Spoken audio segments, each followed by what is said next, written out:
Hey, hey Cole. Yep. I don't know if you heard, but something crazy happened earlier, man. What's that?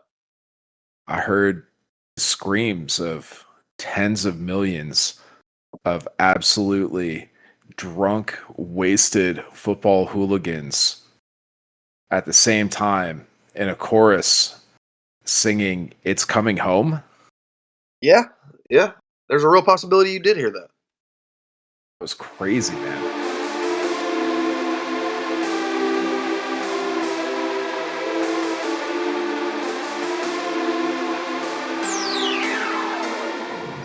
Yeah, so we're recording this on the 17th. I don't even know what day of the week it is. Wednesday. And we are getting ready for the nightcap tonight, Colombia and Uzbekistan, the final game of match day one. But we have a lot of action to catch up on and talk about. And just, I mean, this has been such a crazy week, Cole. There's been so much soccer, so many storylines. And a lot of the conversation is like, wait a minute, with the expanded tournament, could this actually be one of the best World Cups of all time? Yeah, and well, hello to you, Luke. I just want to kind of throw out there that we are missing our third of our trio here. Justin has been in jury duty for the week. God bless him, and so he is kind of just taking it easy and chilling. Which we told him we would just pick up the baton and keep running because these World Cup games they don't stop for no man, not even jury duty.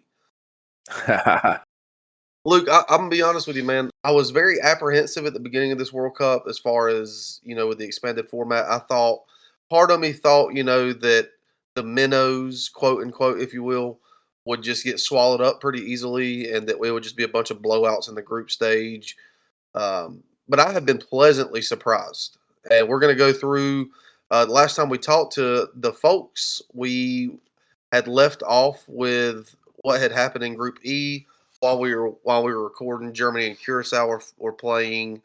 So we got a fun jam packed episode planned for the people here tonight, Luke. So we're just gonna pick up with Group F and go through all the way to Group L. We're not gonna do it as in depth as we did the other ones because there's so many games.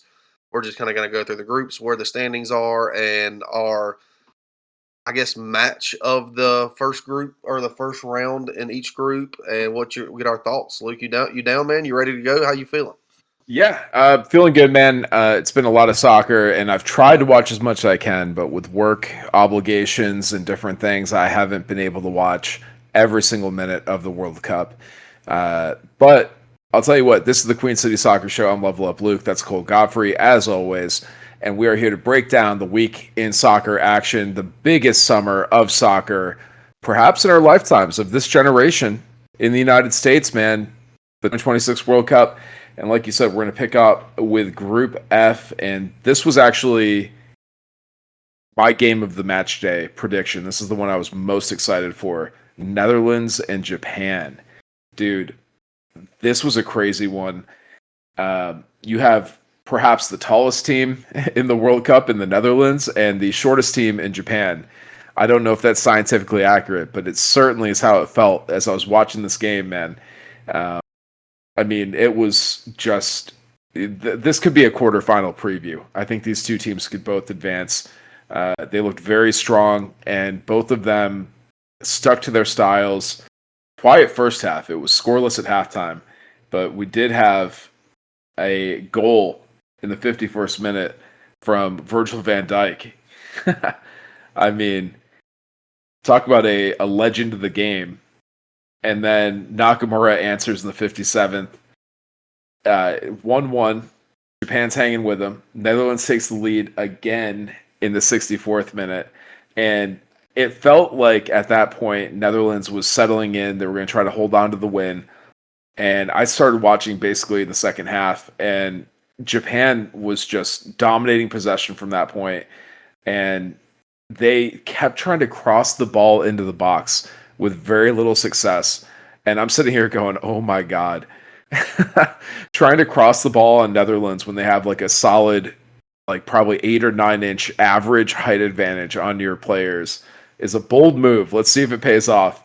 And I texted that in the group chat. I was watching on I think it was a UK feed for the game. So I had some Irish commentators calling the game, and they were kind of laughing about it too. And as soon as I text that, I mean, within a moment, Japan equalizes on a corner into the box, bullet header to the back of the net. And Japan, I mean, I think if the game had gone longer, the win. But you get a 2-2 draw in just one of the most exciting games of the match, in my opinion. What were your thoughts? Yeah, I mean, Group F. I think you and I and Justin all had Netherlands and Japan. 1-2 in this group. I think that was a very, very good game. As to the Netherlands with all the talent that they have, and then Japan with all the structure that they have. And Japan's a scary team, man. We talked about it. They're coming into this tournament extremely hot, and there's not a team out there that would want to play them right now. Uh, the other game in this group that went on was Sweden and Tunisia, and this was also, we all picked Tunisia or we, to this was supposed to be a close game, and not really many people were talking about Sweden because they struggled so much in World Cup qualifying over in UEFA. But dude, they're top of the group at the moment with a +4 goal differential as they went out and just beat the ever loving hell out of Tunisia 5-1. This was a crazy one. I sat down and I buckled in for what I thought was going to be a good, hard fought game, differing style. I thought it was going to be exciting. It was certainly for one team, and that one team was Sweden. They started scoring. Tunisia came back with a tying goal before halftime. We're on at the half, and I'm thinking, okay, this should be good. I'm sorry, 2-1 at the half, and I'm like, all right, Tunisia's back in it. It could be something. But the second half was just all Sweden. Tunisia had no answers. I mean, there was a VAR that actually called back one goal, I think, in this game, if I'm remembering correctly. And VAR justified Sweden on another. So I think they could have had 6 goals in this one. Yeah, absolutely. And so, with that being said, Group F, as of the end of match day one for these groups, Sweden top, Japan second, Netherlands third. They're tied. And Tunisia sitting down there in fourth place. Luke, let's run to Group G real quick. And this is an interesting group because we thought, or at least I did, I'm going to stop saying we. I thought Belgium was going to run away with this group. We talked about the golden generation, how it's becoming, they're old, let's just be honest. And it's not the golden generation anymore. And honestly, Luke, the Belgium Egypt game, it came to a 1-1 draw, and it kind of is what it is. Right. I don't have many notes on that one. Yeah, Belgium were just god awful, man. Until Romelu Lukaku came on, big man, he comes on, and 2 minutes later he forces an own goal to tie it up, and it finishes 1-1. But the game that I really enjoyed in this group was actually Iran and New Zealand. I thought Correct. this game, yes, I thought this game was just awesome. And New Zealand go up early. Iran, they look dangerous. Equalize. New Zealand go up again. Iran come back again. And this was played in L.A. and SoFi, where the USA played, and that place was bumping. Which we know that there's a massive Iranian contingent down there, and they showed up and showed out. This game was bumping, and it was just an absolute great game. Did you get to watch this one, Luke? I did. This was actually one I was really excited for. I said in the preview that I have a little bit of a indirect connection to New Zealand. So I always pull for them, and they come into this tournament ranked very low, one of the lowest ranked teams in the FIFA World Rankings. They do not have Big Bill Tuiloma on the roster, and that's a little bit surprising for me. But let me tell you, this kid, Elijah Just, his debut World Cup appearance, he gets a brace, and I mean, breakout player of the tournament. I was really impressed by the fight that this game, but Iran was right there with him. It was fired up on both sides. escalating tensions, I guess you could say, pun intended. And I mean, I thoroughly enjoyed this one. It lived up to the hype I had in my head, and I think it has ability. So if you missed it, I think you go back, watch the replay of this game, and you'll have a good time. It was just exciting, good vibes all around. You had Chris Wood with 2 assists. He had an awesome game. Yeah. Yeah. I'm thoroughly impressed with New Zealand. But like taking nothing away from Iran in this one, they had a player, Ramin Razalian, who had a goal and an assist, and the other goal was from their winger Mohamed Mohebi. And yeah, dude, I think both these teams are probably not going to make a run in this tournament, but they will be celebrated by fans because if they keep playing like this, this is what like fan favorites are made of, and there's nothing like watching 2 really mid teams in the World Cup going at it with everything they have. It's like, do you remember Pac-12 After Dark, college football? Yeah, absolutely. This had Pac-12 After Dark vibes, and I'm totally here for it. Yeah, dude. This is going to be an interesting group. Obviously, they're all tied right now with a point apiece. But it's going to be interesting, man, to see if Iran can steal 3 points off of Egypt, New Zealand can steal 3 points off of Egypt, or a draw against Belgium.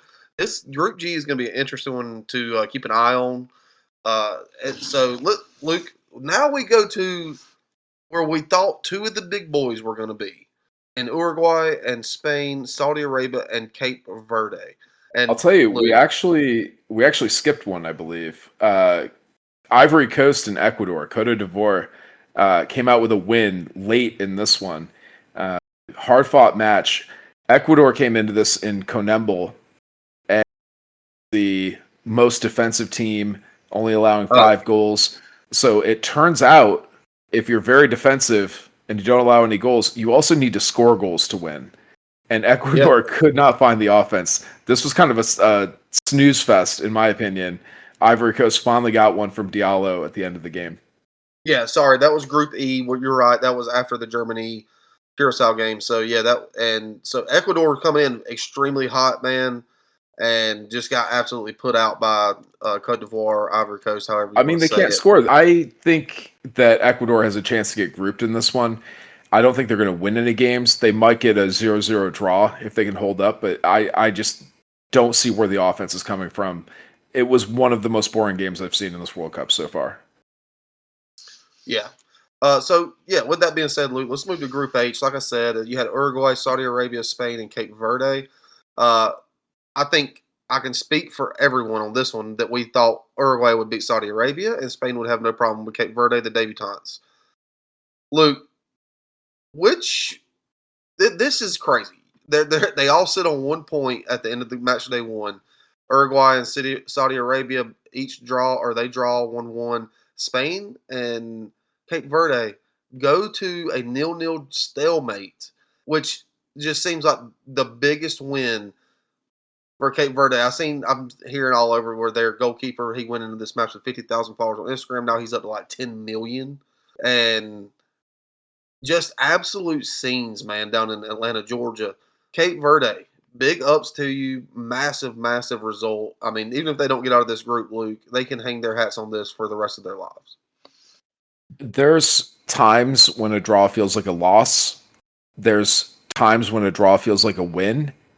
And apparently, I just learned there's times when a 0-0 draw feels like a program, a country defining victory of the century. And Cabo Verde with the 0-0 on Spain, 27 shots from Spain in this game, no goals.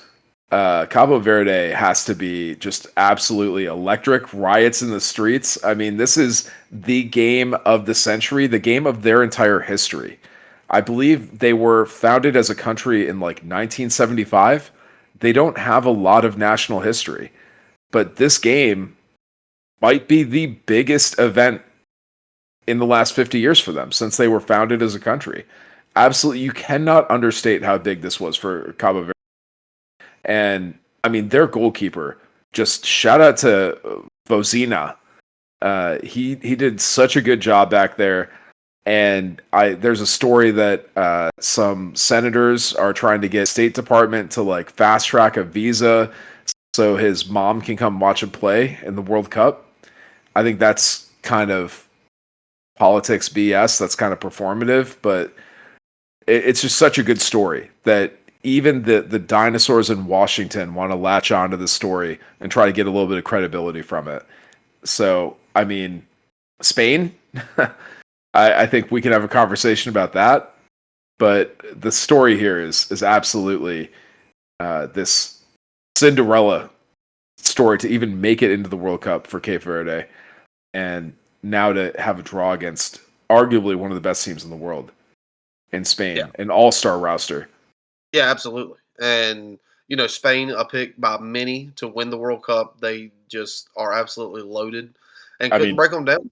me, they were my pick to win the World Cup. Yeah, yeah. And to put it in context, I think their goalie had 8 saves.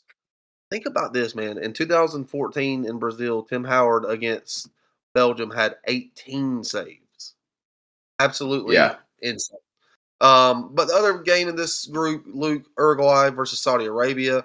Uruguay go up early. Saudi Arabia equalizes and sees it out. Saudi Arabia beat Argentina in the first game of the 2022 World Cup and come out and play an absolute great game against Uruguay. Uruguay looked horrible. Nunez comes off at half because he was just atrocious. So another, I mean, to me, a very big upset um, coming out of there with a draw for Saudi Arabia. So, like I said, everyone on this group is well tied on 1 point. So, Luke, let's hop on down to one of the big ones, and that's Group I with Norway, France, Senegal, and Iraq. Which one of these you massive bet. games with these stars were you more fascinated by? That's a that's a great way to frame it, Cole. Excuse me.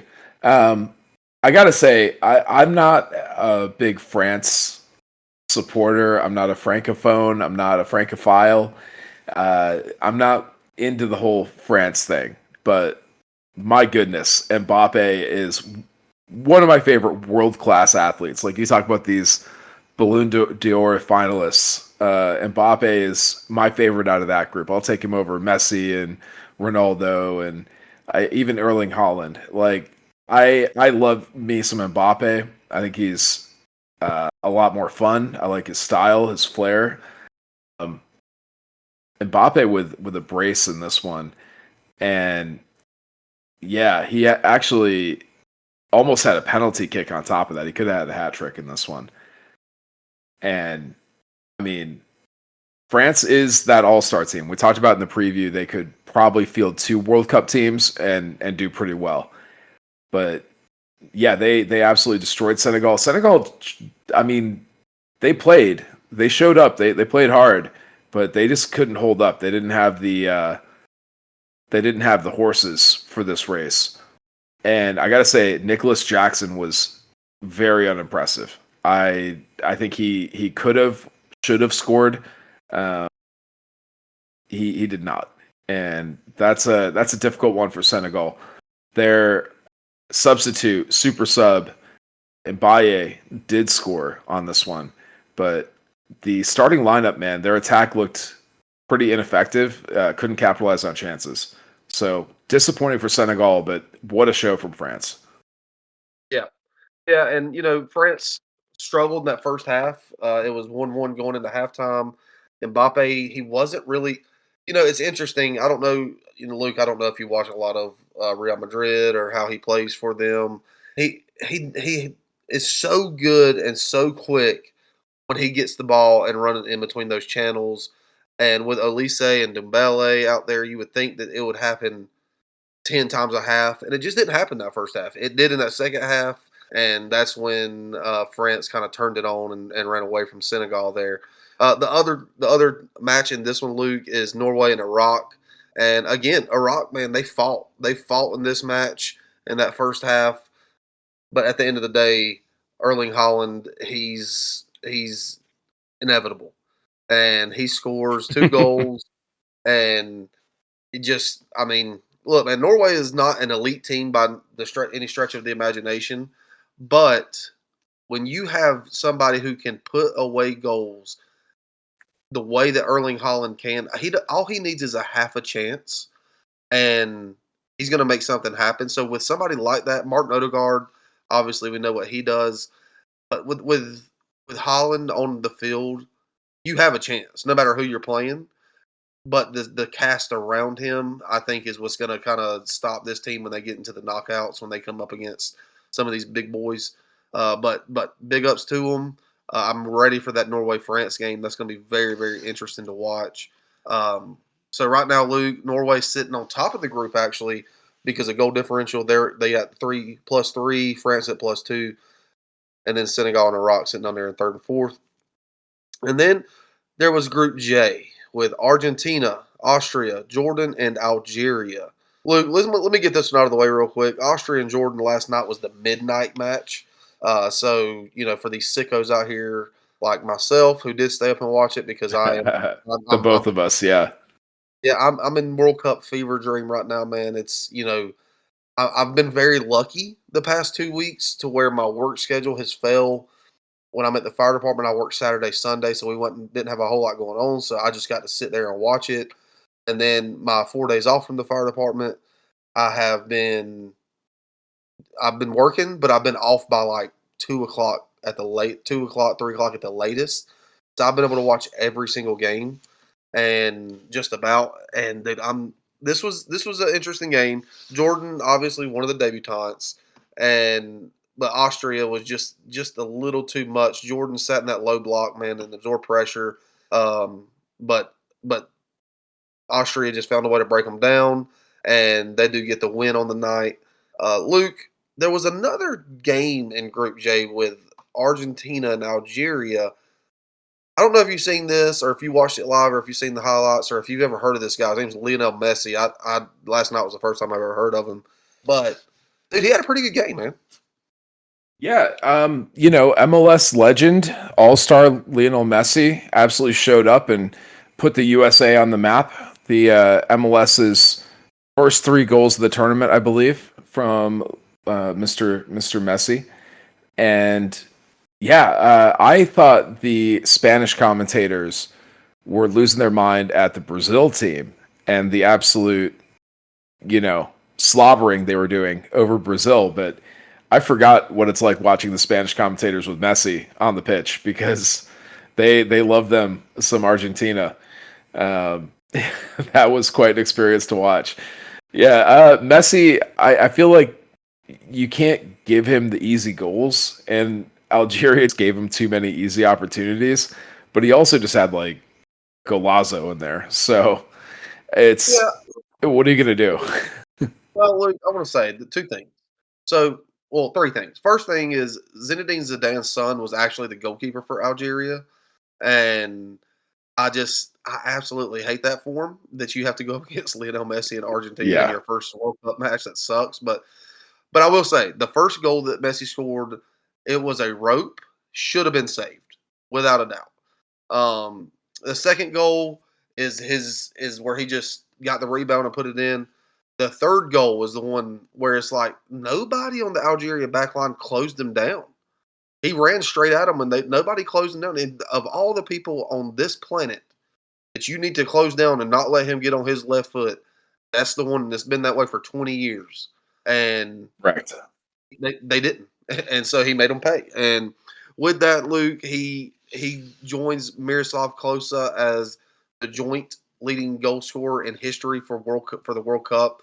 Mbappe is one behind him. Mbappe will inevitably pass him and hold that record, unless barring some catastrophic injury, which I'll be knocking on wood right now. I don't want to see. Um, but Argentina does win 3-0 against Algeria. Algeria looked not good. So that Austria Algeria game probably going to decide whoever comes out second in this group. So yeah, I mean, not much really else you can say about that. Is Group J is pretty much wrapped up from who's going to win that group. Group K though, Luke, was today, and that was 2 of them was earlier today, and that was the DR Congo making debut against Cristiano Ronaldo and Portugal. And we got Colombia, Uzbekistan, which is about to come on here in just a minute. Um, but DR Congo and Portugal, Luke, what were your thoughts on this match? I didn't see it, Cole. I need you to tell me about this one. Well, let me tell you. Portugal scored in the first half, and it looked like everything was going to be hunky dory. And then going right into halftime, DR Congo, off of a looping ball into the box, heads it home, and they come over to the sidelines, do a dancing celebration. Luke, if you haven't seen the celebration, you need to immediately, when we get done recording, go find it and watch it because it is absolutely phenomenal. Um, so they score. It comes out of the second half, 1-1, and it just dude, DR Congo. It wasn't like they sat in a low block, but they were pushing to win this game.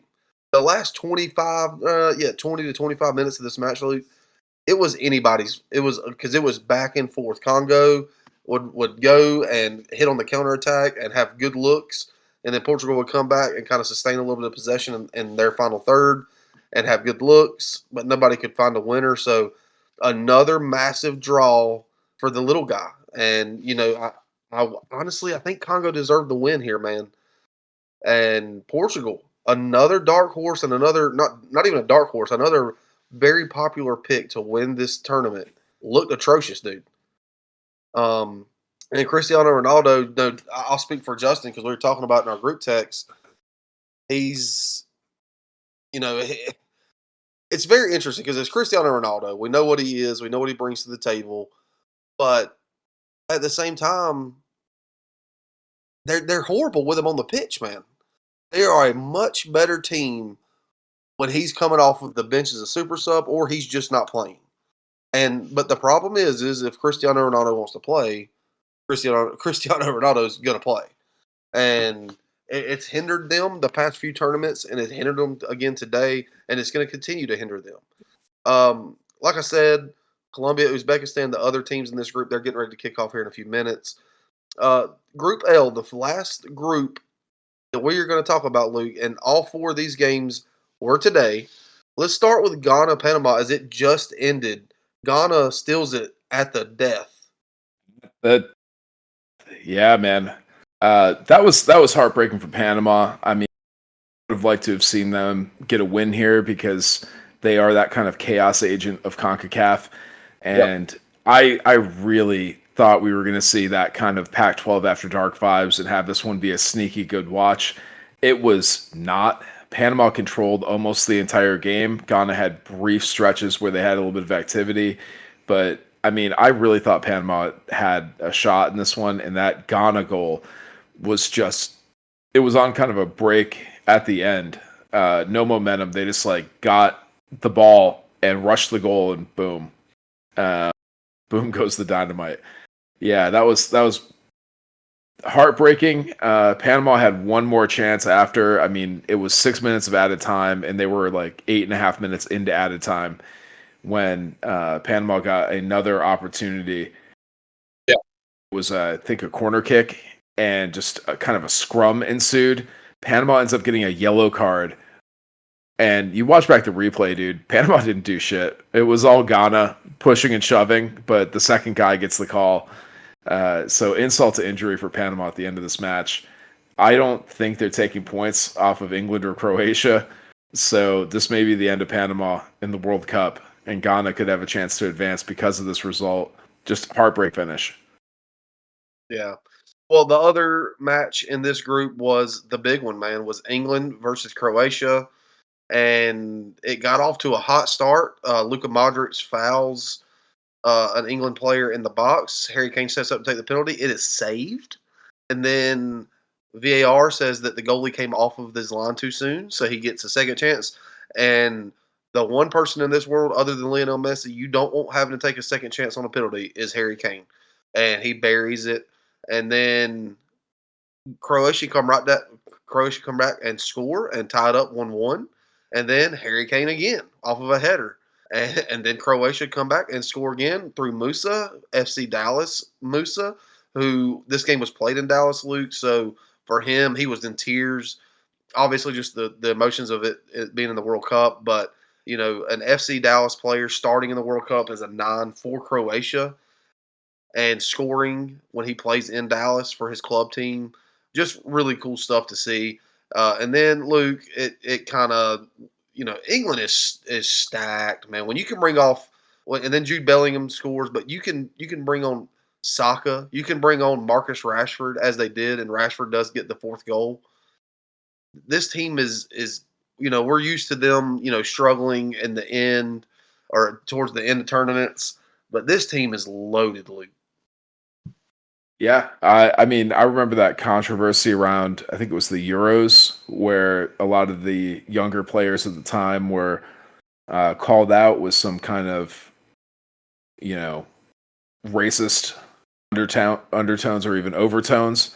And Jude Bellingham and Rashford both scoring in the second half here, just to show the haters, like, you know, they were the foundation of what England was building, and now that's starting to pay off in this World Cup, where Marcus Rashford coming off the bench getting a goal, Saka with an assist, Jude Bellingham with a goal. I mean, this England team is going to be scary if they play like this.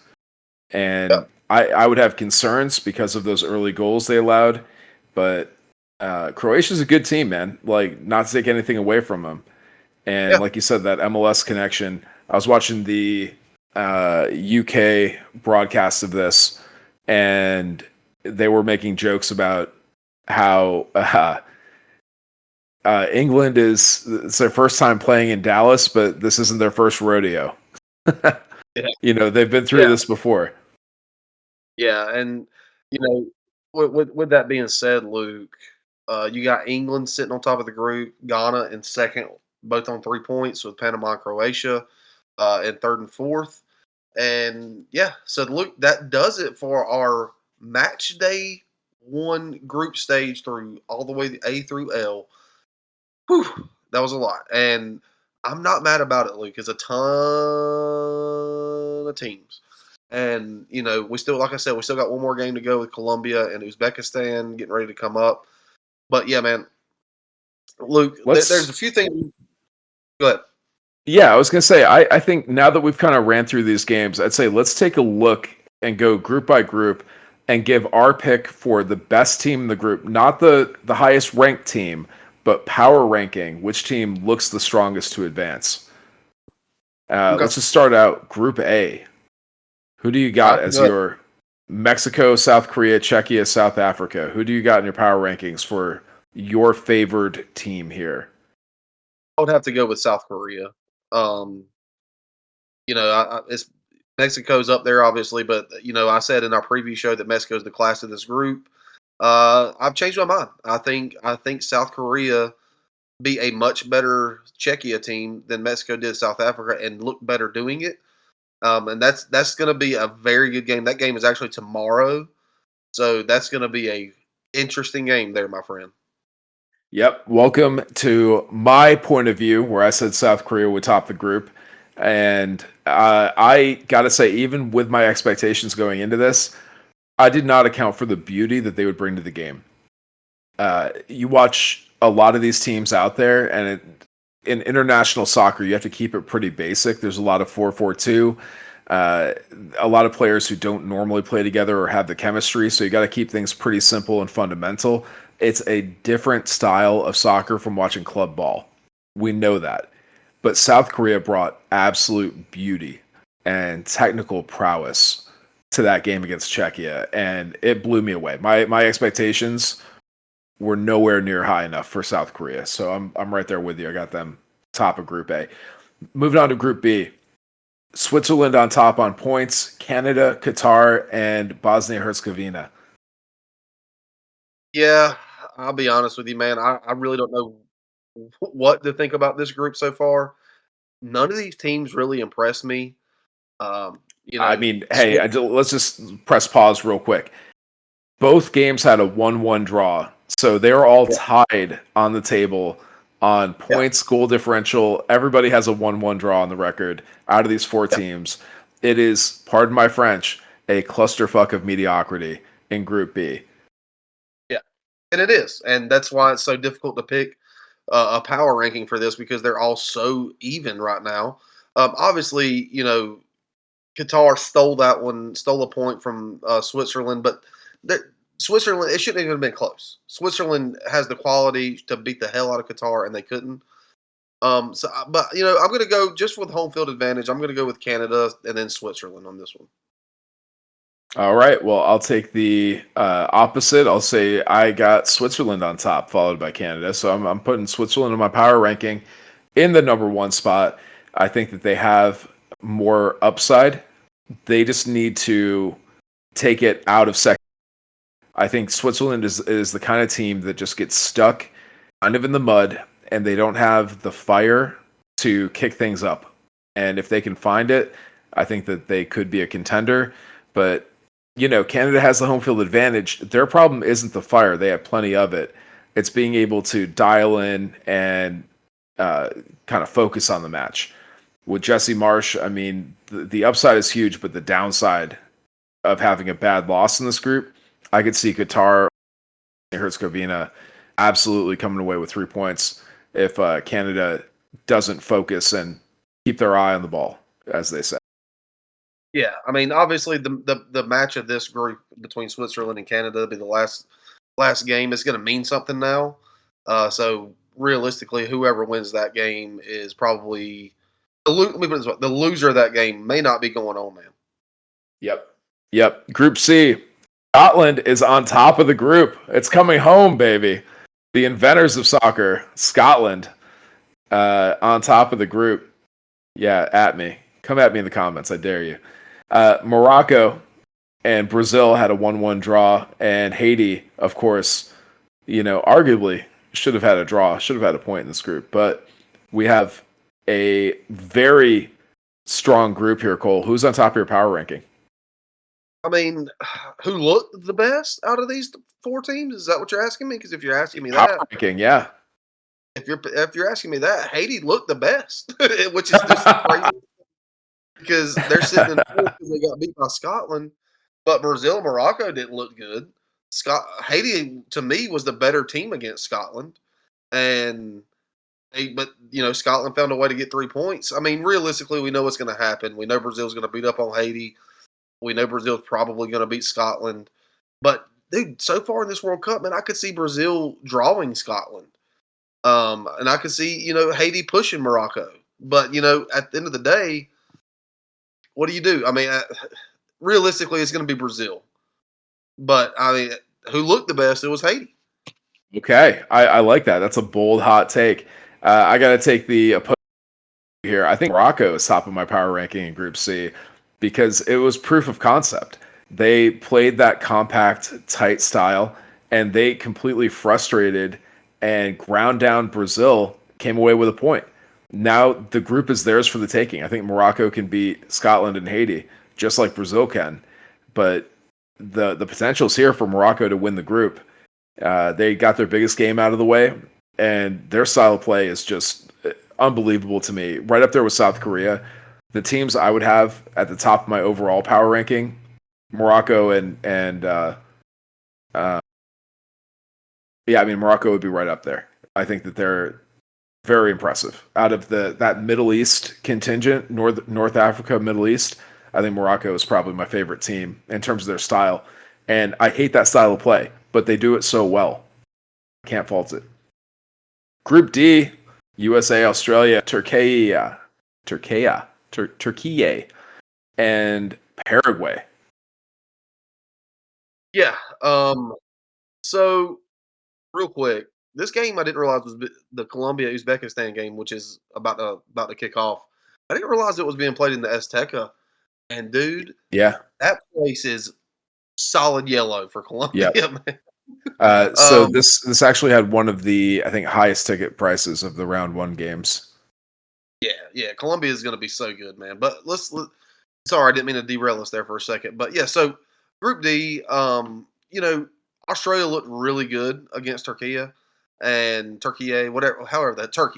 And but the way USA beat Paraguay was significantly more aesthetically pleasing and a better performance than Australia against Turkey. So I'm going to go with USA top and Australia second. Yeah, I mean that's what it's got to be. I have to agree. The U.S. showed something that they have never shown before: historic performance. You could say that Australia also had a historic performance with their 2-0 win, but I got to give it to the USA on this one. Not even as a homer, just objectively, that was a dismantling of a respectable Paraguay team, who I think objectively is better than Turkey. Hey, Uh, gr- hot take for Group D. I think Paraguay beats Australia. okay. I mean, I don't know how hot of a take that is, but yeah, I mean, I could see it. Um, I think it's an exciting group. We talk about some groups are, you know, a train wreck of mediocrity. Group D is an exciting group where every game in this group is going to be must see TV. Yeah. Group E: Germany, Ivory Coast, aka Cote d'Ivoire, and Ecuador and Curacao. Yeah, I mean, it's pretty, chalk on this one. Germany beat the ever loving hell out of Curacao, but Curacao did get their goal, which, big ups to them. So I'm going to go It's with got the to count for Germans. something. Got to count Yeah, for something in the power rankings. right. So Germany first, and then obviously Cote d'Ivoire looked really, really good compared to Ecuador. So I'm going to go Germany and Ivory Coast. Yeah, I didn't think Ivory Coast looked very good. I thought they didn't have any ideas or any real way to break down Ecuador. The only thing they did have was somebody who could score a goal. Um, I think it's Germany by a mile. It's not even close. I'm not going to even rank Cote d'Ivoire. I think Ecuador. Um, I mean, if they can find a flash of brilliance, they could probably get some points here. But I got to give Curacao some credit. I'm going to go Germany 1, Curacao 2. Because Curacao got their goal. They got their one shining moment. And I Yeah, think that's got to count for something in the power rankings here. I got you. Group F: Sweden, Japan, Netherlands, Tunisia. Group of death contender. Yeah, yeah. So if we're going off how things looked, it's got to be Sweden. Sweden looked so good against Tunisia. Uh, but and then I honestly, I'm gonna have to go Sweden, then Japan, man. Japan, man. Tokyo Drift. Yeah, I. It's hard to argue with that. Sweden has to shoot at the top of the power rankings because of that just goal explosion. But I mean, Japan and Netherlands, I can't really take anything away from either of them. I think they're both incredibly strong teams. I think Japan has a little bit more momentum right now, a little bit more motion. So I'm going to give Japan the 2 spot here, but it's it's really hard to distinguish. It's like 2A and 2B, Japan and Yeah, Netherlands. and I'll say this, Another Luke. group where I'm going to yeah. I was just gonna say a funny story. When I was in the 6th grade, I got suspended, or no, I got ISS in school for saying instead of saying Japanese, I said Japanese, and got ISS for that. And my dad That's was not happy with me at all. that's such a cool thing to say.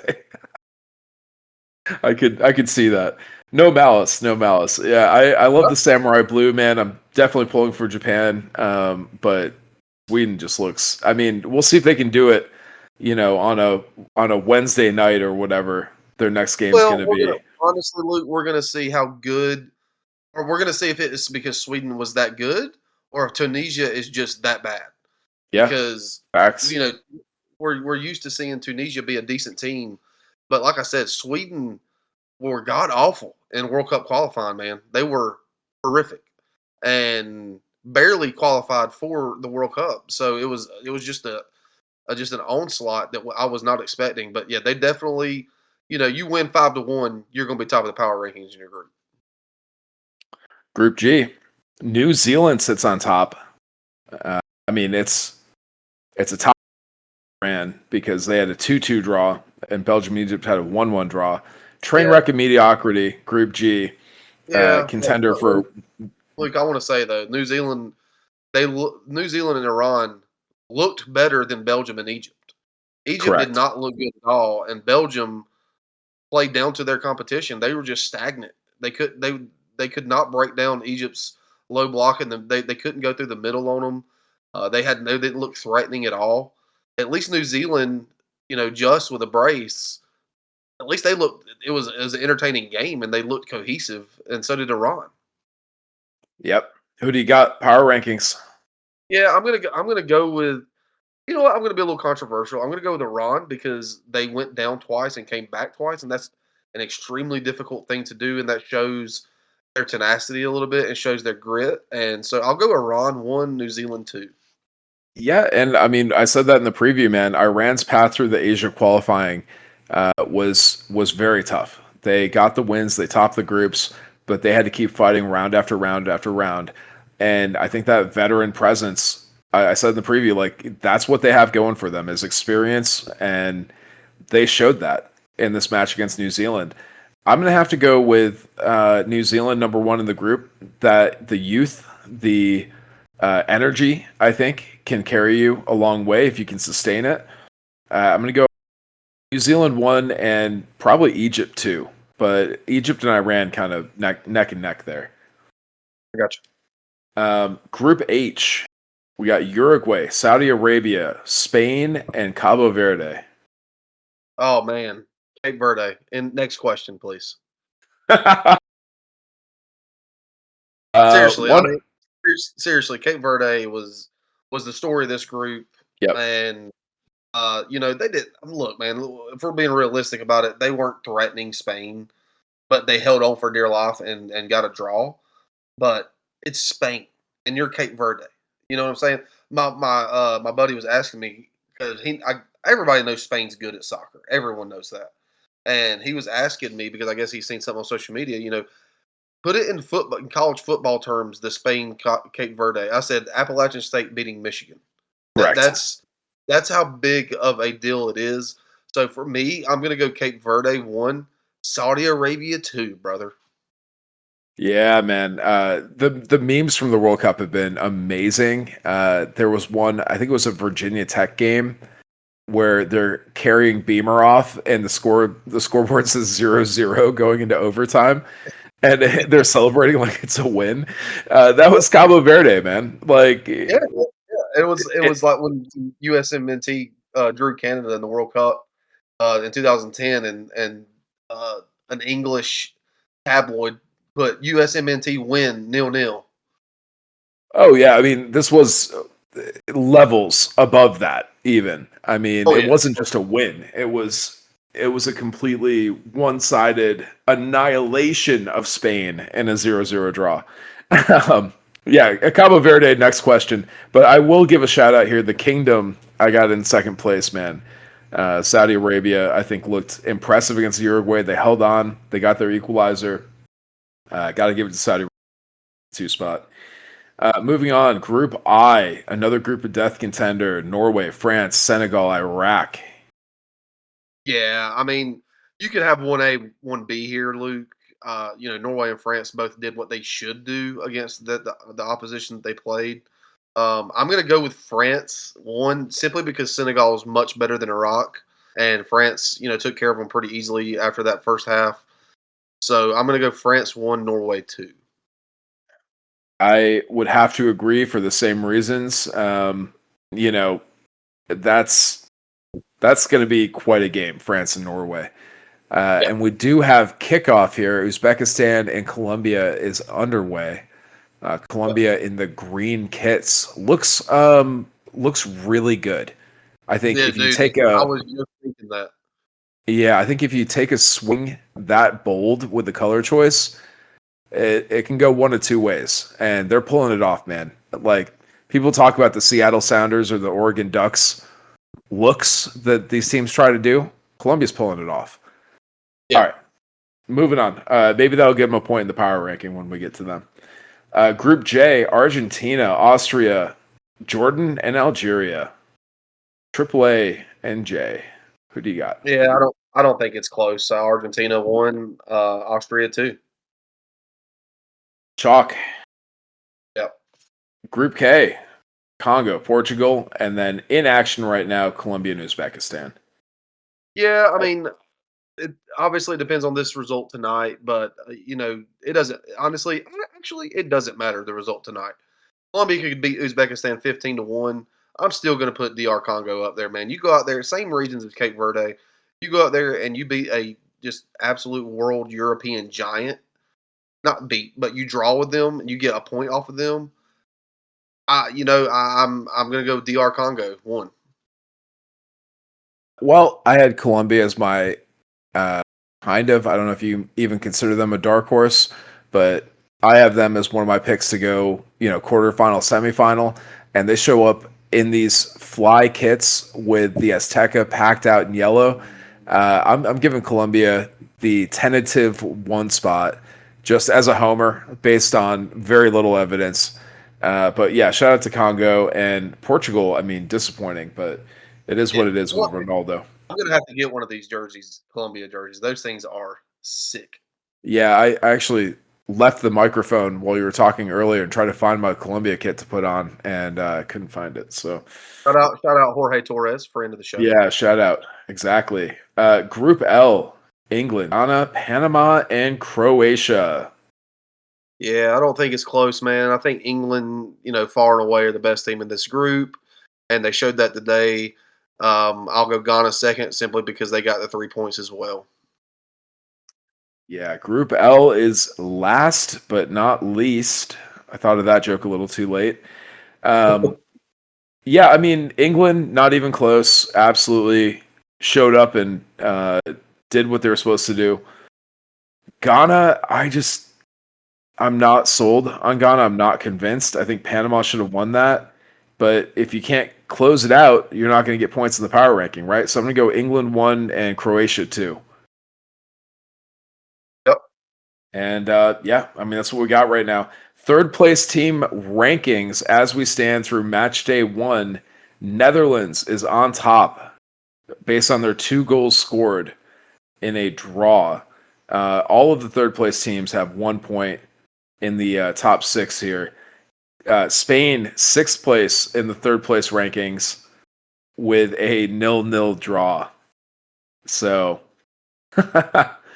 yeah, that's exciting. Ecuador currently would be qualifying, I believe. Ecuador and Panama tied for the last team out in the third place rankings. Spain, jeez. All right, Cole, let's move on here. Let's go with your most impressive performance of match day 1. So based on the expectations, based on the performance, who are you giving your overachiever award to? Overachiever award, man. Oh man. I mean, there's the Vegas house money favorite on this answer. So I mean, I think we can both agree it's Cabo Verde, right? Yeah, I mean, it's got to be them or either Congo. One of the I other. mean, However you want to look at Sweden. it. I mean, Sweden with yeah, 4 goals. yeah, but I just don't think Tunisia is very good, man. And I think that you know, I guess the way I'm going to do this is I think Spain's better than Portugal. So I'm going to go with Cabo Verde because I think Spain's better than Portugal and they got to draw off of them. Well, and I think Congo is probably has significantly higher expectations than Cabo Verde. So I mean, I think it's Cabo Verde by a mile. But I mean, shout out to Sweden for that 4-1. USA, I think, could be in this conversation with that 4-1 win over Paraguay. Yep. Um, I think honorable mention Morocco for breaking down Brazil. Germany looked dominant 7-1, but it was against Curacao, so they did what they're supposed to do. I don't think that's an overachiever. Messi. Yeah, I mean, messy, but that's expected. Like the expectations are already there, Yeah. and it's Algeria, right? Like let's not get carried away here. Um, all right, cool. Well, overachiever. Let's go with the underachiever award. Oh man. I mean, honestly, I'm gonna be different. It's got to be Spain or Portugal, or Brazil, honestly. But I'm gonna go with Turkey just simply because they they were talking all that trash in the tunnel before the match against Australia, talking about how they're a better team and they're gonna go out there and show it in front of the Australian players. and Australia went out there and thoroughly said no, no, no, no, and beat them 2-0. So I'm gonna go. I'm gonna go Turkey in this one. Yeah, I'm gonna win you over here. Your absolute disrespect of Morocco needs to stop at some point in this tournament, and you will respect them as one of the most brilliant tactical teams. That's my goal. I'm gonna win you over on this. I mean, Um, I think Morocco is a good team. I mean, I don't think you really have to win me over. Hakimi's phenomenal. I mean, they've got great players on their team, and they are a good team, and will make it into the into the knockout round. I just don't think Brazil played good, man. I think they were uninspired. I don't think they. I don't. Hot take. They Brazil struggled in World Cup qualifying, finished fifth in common ball in World Cup qualifying. They weren't very good. They got big names, obviously, with all the names that they have. Carlo Ancelotti at the helm now, but they don't play as a team, man. They really don't. And you know, they just didn't look good. Now, a lot of that, credit to Morocco and making them look that way because they set up that low block and transition into a mid block extremely well, and they're very structured, and that's what made them so good in the 2022 World Cup. And again, they are a very, very good team. So I don't think you need to convince me, Luke. I mean, like I said, they're a good team. I just think Brazil was really, really underwhelming. Brazil has more talent, but Morocco plays much better as a team and tactically. I think Morocco is a better team for a tournament like this. And like I said, I'm going to win you over on this. But yeah, I think the easy answer on underachiever is Spain because of they would be expected to win this like Germany beat Curacao, right? And they don't. They come away with a 0-0 draw, 27 shots, no goals. But something else happened. I think we're already forgetting. It's been a long week here. The opening game of this tournament, South Africa crashed out so hard in that game with 2 red cards. I got to give it to South Africa. Absolutely just nosedive straight into the pavement. Embarrassing. If they even show up for the second game, honestly, I'm going to be a little disappointed. I think after a performance like that against Mexico, South Africa should just leave, forfeit the rest of the games, try to save what little bit of pride they have. I mean, just abysmal performance. And then Tunisia, honorable mention, fired their coach after their game. So, I mean, talk about like an absolute crash out. Tunisia firing your coach when you lose 4-0 to Sweden. 5-1. I'm sorry, 5-1. Four goal differential. But yeah, firing your coach after the first game of the World Cup is embarrassing. Yeah. All right, man. Well, we got that, and I think we've pretty much beaten a dead horse talking about these games. But let's look ahead a little bit. We have a game coming up here. Very big game for us locally.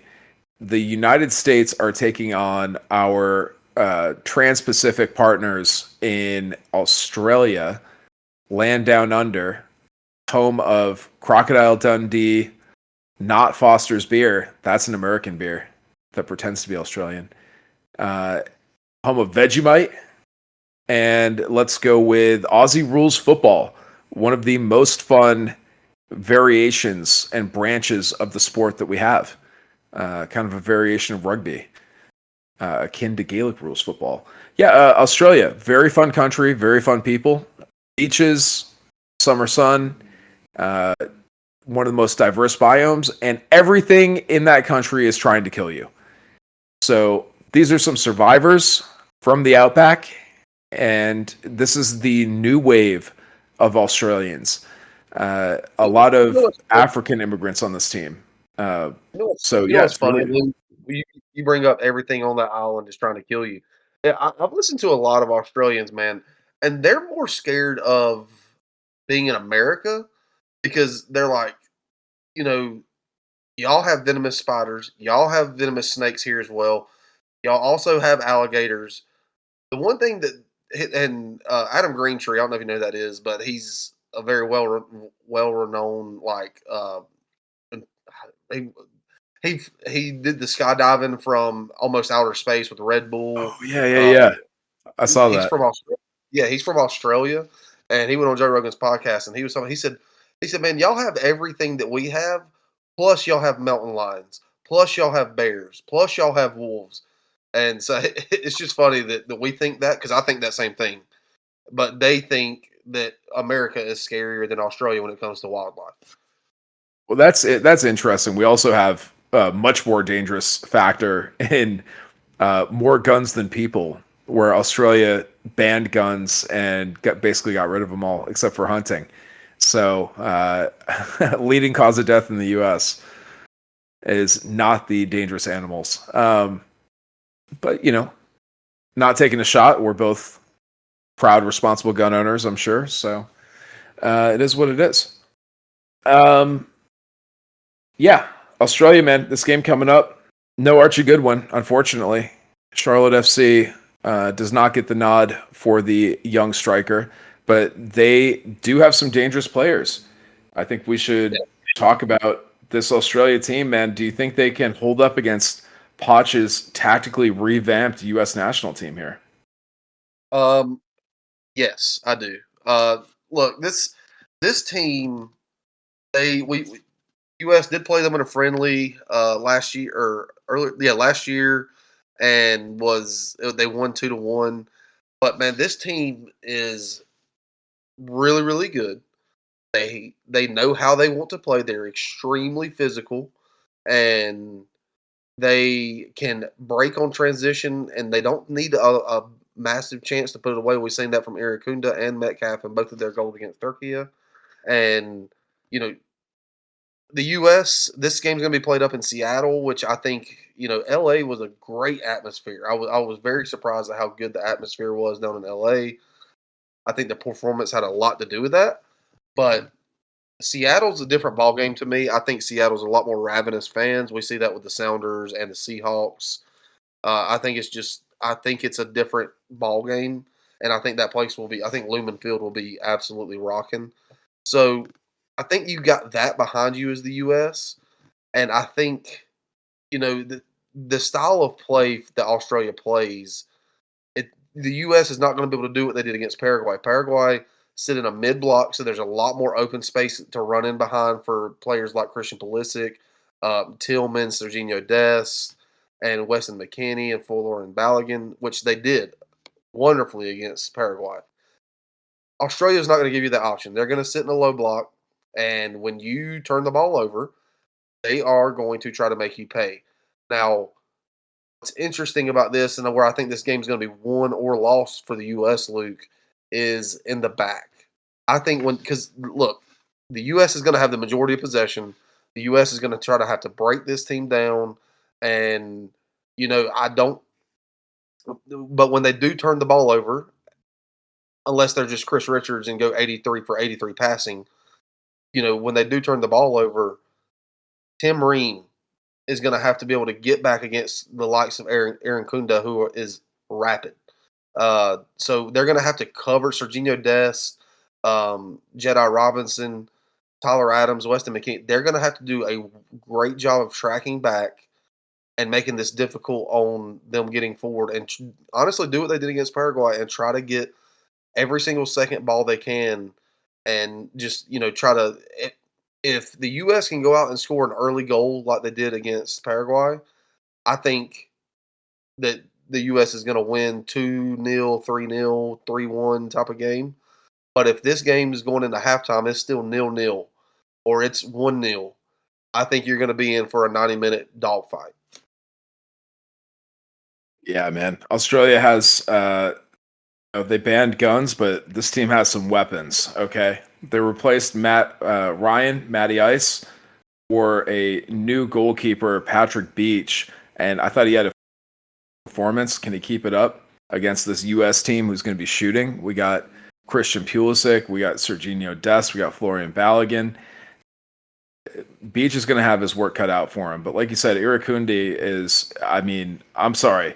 Apologies to him. I'm familiar with his game. He looked really good, really fast.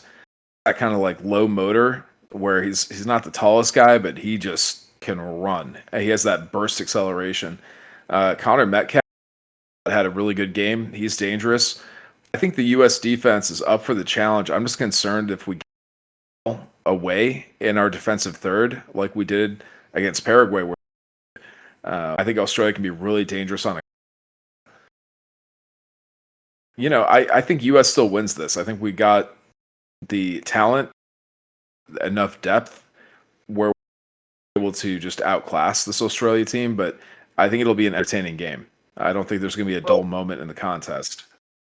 yeah, and another factor in this, Luke, is with the expanded World Cup, the teams are getting 7 days. The U.S. is getting 7 days off in between matches versus like last World Cup where they only got 4 days off. But one thing that I think could play a factor in this is the U.S. have 7 days off.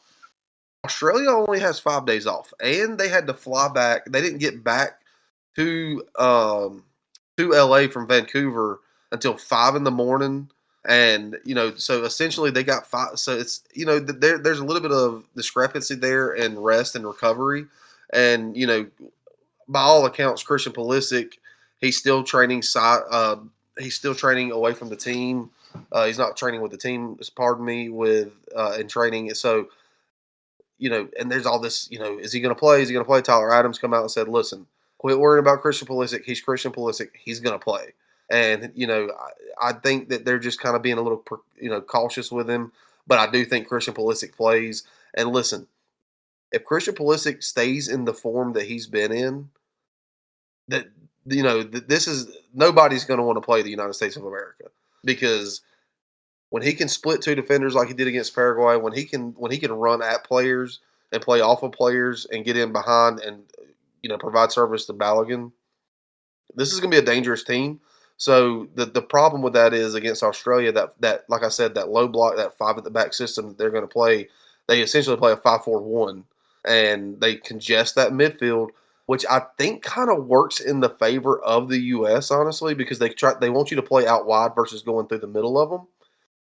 And Serginho Dest getting forward, Jedi Robinson getting forward, um, you know, whoever it may be on the right wing, whoever they have playing out there, uh, whether it be Weston McKennie or whoever, and then on that left wing with Christian Pulisic. I think that aspect favors the U.S. The problem is when they get out wide, they're not going to be able to come inside, so they're going to have to put a ton of balls into the box. And I think this game, Luke, what I'm trying to get at, I went a long way to get here. What I'm trying to get at is I think this could be a massive game for Weston McKennie. How skilled and good he is in the air and winning balls in the air. I think this game sets up perfectly for him. Yeah, I agree. I think it's some gamesmanship with Christian Pulisic where they don't want to disclose the injury status to try to make Australia account for different options, but I don't see the upside of that. I think he's so talented, Pulisic is, that I just don't see what competitive advantage you're possibly giving by not disclosing the injury status and trying to keep it mysterious. It just seems like against a team like Australia that we should be beating anyway. That might be just Pochettino overthinking the tactical situation here, the game beyond the game a little bit too much. I will say right now, Colombia is dominating Uzbekistan. Uzbekistan's keeper already went down with a fake injury, virtually no contact, and it was from his own player. And he just kind of rolled over on his back and just stayed there so they could get a little bit of a break. Colombia just 63% possession, I think. They've had a few good shots. They're bossing around. I think this one it should be a pretty safe bet here that Colombia finds one or two goals to get the Yeah, win. yeah, yeah. And I will say, Luke, I just wanted to get your thoughts on this. So I told you that Weston McKinney's. I think it sets up for a big day for Weston McKinney. Who are you looking at from the U.S. side that if they have a big game, things are going to be all right? If they have a good game, I mean Florian Balogun, man. If he has a good game, we're getting goals, and I think that's going to be. I think 2 goals should win it. Our defense is a lot better than Turkey's, and I think, yeah, I mean Florian Balogun, man. Yeah. How about you, So what's yeah, I Weston think McKinney? that yeah, I think Weston McKennie. I think it sets up for him to have a big game because I think we're going to put a lot of balls in the box, whipping a bunch of crosses in, and Weston McKennie and Chris Richards both are deadly snipers in the air. So I think it sets up for a big game for Weston. So Luke, what's your prediction for this one? 3-1 US. 3-1 US, feeling confident. Yeah, how about you? Yeah, I'm gonna go with 2-0 US. I think, I do think that Weston McKennie gets one, and I think Balogun bags another. Yep, I think we're gonna see. I don't think we're gonna see a brace from Florian Balogun again. I would love it, but I think he does get one, probably from the open field. We might get one off a set piece, and then I think you got either Dest or maybe Pulisic cutting in and getting something. Yeah, I can see it. And for Australia, I mean, I think Irakunda is dangerous. I probably have him getting a goal, if any, from Australia. Yeah, and don't forget, I mean, look, Aaron Kudne plays for Watford. Torre, their 9 plays for Norwich City. So these are players who see quality opposition, and Torre is rapid, dude, and so is Yeah, Aaron he Kudne. is. He didn't have the best game in No, their last match, but he is dangerous. And I mean, Australia has a lot of good weapons. I think it's an underrated team. It's a different build. It's not the style of play I'm used to seeing from Australia. Um, but yeah, with that kind of 5-4-1 sitting back, I think they're going to absorb that pressure and try to really counter on the wings. Could yeah, be could be dangerous. I mean, if they get a break and we have Tim Ream a place or we misplay something in the midfield, it could be a rapid attack back the other way. yeah. That's what I'm saying. I think it's massive for Serginho Dest, who gets extremely forward, to be able to track back. Tyler Adams needs to have a good game, a big game. And then Chris Richards just covering Tim Ream. We give a lot of flack to Tim because of his age, and rightfully so. I mean, you're going against rapid people, don't have the legs for it. But he can make up with that with positioning, and I think he did that really well against Paraguay, other than obviously the one goal that was given away. But every other time, man, he was winning balls, and he's still one of the best players on this men's national team, passing out from the back and finding outlet passes and getting players in attacking positions from the back. So if they can track back Tyler Adams, Jedi Robinson, Serginho Dest, I think that you can cover up for that.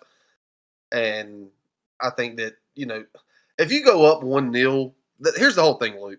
If you can go up 1-0 and Australia's got to chase the game, they have to come out from that 5 in the back system. They have to, because they got to chase the game.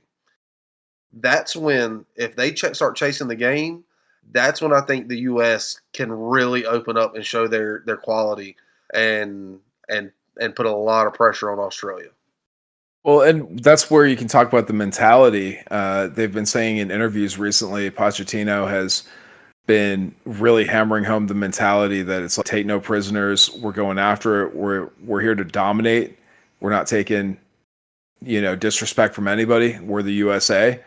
And I don't know if they're jokes or if they're half serious about if Pochettino makes it to the final, getting him U.S. citizenship fast track, because no team has ever won the World Cup without having one of their citizens managing the team.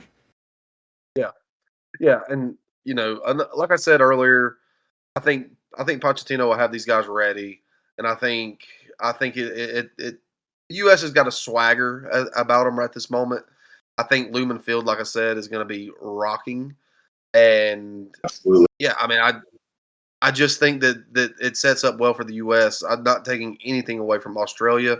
And look, if the U.S. do win, that gives them 6 points, virtually guaranteed to win the group, but at least guaranteed to come out of the group. So, a big game, because it would be massive to be able to, if you beat them, and then if Paraguay were to take a draw, if nothing else, off of Turkey, then you win the group. And going in that Turkey game, dude, you can take your foot off the gas as far as rest some players, get some players. Christian, if he is battling an injury, let him sit and have a little bit of time off. We know Chris Richards coming off of an injury as well, so it's a big game, man. And I'm excited. I hate that it's 2 days away. I absolutely loathe the fact that I will be at the fire department for this game, because I've got bad experience with being at the fire department for big games that I want to watch, and we run our ass off. So I'm hopeful that that's not the case Friday. Um, but yeah, man, I'm super stoked. I think that it's going to be a big game, man. All right, so let's just look ahead at the schedule for round two, match day two, as I call it here. As you guys are listening to this, it's probably Thursday, 9 p.m. Mexico and South Korea. It's my game of the day.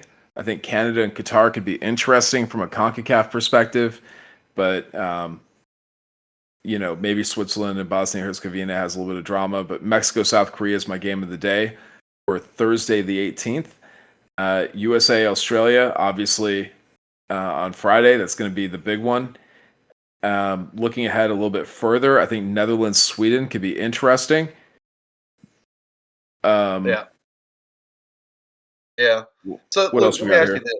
Let me ask you this real quick. As you're looking through these matches for match day two of these groups, uh, I'm just going to throw this out there for me. The Mexico South Korea game at 9 p.m. tomorrow is just that's going to make or break that group for Mexico. But also in Canada's group, if Canada does not go out there and beat Qatar, dude, and they only draw or somehow they get beat by Qatar, we could be talking about Canada going out in the group stage of a home World Cup. Jesse Marsh's head popping slap off his body. Um, but yeah, I just wanted to kind of throw that out there. Yeah, lot riding on it. Lot riding on it. I will say, I mean, there's some interesting games in here. We'll be watching as much as we can. I think New Zealand Egypt could be interesting. Belgium Yep. Iran. I think the England Ghana game, it could be a little bit more competitive, possibly, than England's last game against Croatia. If Ghana shows up, but they're kind of in turmoil right now as a national team, so that's probably going to be another blowout. What I am really excited about is Colombia Congo, and that's the final game of match day two. I think that could be very interesting, very exciting. What about your Scots, man? The Tartan Army going up against Morocco. Yeah, I mean, as a team, I'm pulling for. I'll be watching it. I'm not very optimistic. I think Morocco's style is a complete tactical mismatch for Scotland, and it could be very ugly. If Scotland gets lucky and they get one or two goals, they would just have to pull out performance of a lifetime to win this game. But Yeah. it's possible. Brazil, Haiti. I mean, you're number one in the power ranking, Haiti. I don't think they have a shot against Brazil, unfortunately. No, I don't think so either. I mean, if they were to get something off of Brazil, man, I, Brazil might as well get on the plane and head on back, dude. I mean, we're gonna have to see about Spain playing Saudi Arabia match day two. That's coming up on the 21st. Can Spain find a goal? Saudi Arabia has already gotten a kind of unexpected draw. So, will they continue the momentum? And if Spain has another draw or even a loss here, they could be out in the group stage, and that would be insane. Yeah, it would be. And I mean, the Turkey Paraguay game is going to be something to watch for U.S. fans. Um, the Norway Senegal game, I think, has Yeah, a chance to be a very sneaky good game. England Ghana, we're going to see. England beat the absolute hell out of them, so that's cool. Belgium, Um, Iran. I mean, like I said, Belgium, Iran. I think will be entertaining. I'll be locked in on that one. yeah, I think Luke, I think this just sets all these games in match day two just set up for massive match day threes in these groups Totally agree. because I mean you got Switzerland, Canada, you got um, Ecuador playing Germany, and this is looking far ahead, but Japan, Sweden, you got France and Norway, the big one, Uruguay I and mean, Czechia, Spain, Czechia, Mexico gonna be a good one. Czechia, Mexico, Colombia playing Portugal. Um, I mean, so I dude, mean that Ecuador. What happens when a unstoppable force meets an immovable object? I mean, Yeah. Germany, highest scoring team in match day versus Ecuador, the lowest goals allowed in CONMEBOL qualifying. That could be a really interesting clash of styles. Oh man, the cameraman in this Colombia Uzbekistan game just got rocked. Yeah, he just got wrecked. Oh, yeah, he looks like he got hurt. Yeah. Colombia, Portugal. That's a really good one. Really good. Yeah. Yeah, and the stakes in all these games, man, where you know some of these big teams could be going home if they don't get a win. It's cinema, absolute cinema. Yeah, it's weird how it's lining up here with the scheduling and the results we've seen so far. I think match day 2 is going to be kind of a little breather for fans because match day 1 has been very exciting and I think match day 3 is going to be insane. But Yeah, match day 2, I'm just not seeing the matchups. I think like you said, it's just setting up match day 3 because we're going to know what the consequences are. We're going to know what the expectations and the hype is looking like for all these teams.